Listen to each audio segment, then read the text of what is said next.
kai ma kana da laifi kai ma kana da laifi aikin banza aikin dakata kai wallahi tallahi sa ka dai na rika da Allah ta amfani da rubuta kai isa ka rena ma hankali kai isa ka rena ma hankali dakata kai ku dakata ma rabu da ni da shi rabu da ni da shi wallahi na rantse da Allah ni za ka rena hankali ka shiga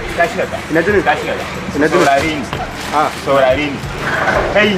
ba haka ake ba a daidaita saunan da ake cewa naira 30 ko naira 50 ba wai hannu da hannu za ka ɗauki kuɗin ka ba shi ba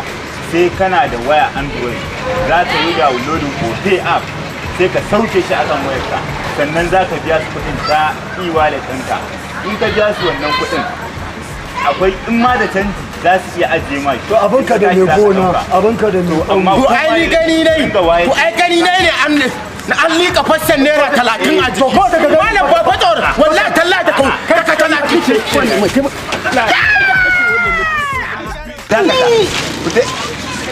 kai ka gani ya salam ka ji mai ciwo ni ya rena hankali ka gani ko saboda haka ake rayuwa an je ka hankali an ce ma sannu tashi sannu ai yanzu da rubutu ta yanzu na san na take da rubutu sannu ga tashi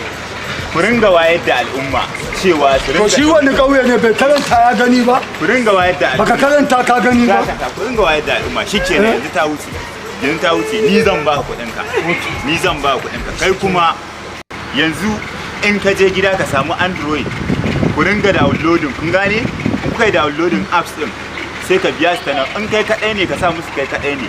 in drop ne naira 50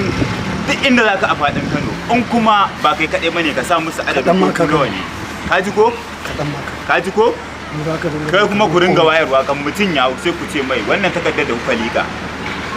talla ne kuke yi musu kuma kun gane me gida ga tallafi to amma me gida kana ji na ai habbuka ma adada ta sauran bai faɗa ba ko yawo kuma na kawo shi kuma tafiyar da ne ta da ni shikenan yanzu hau babur na kuɗin ka hau kan kai kuma a kiyaye gaba Allah ya kiyaye gaba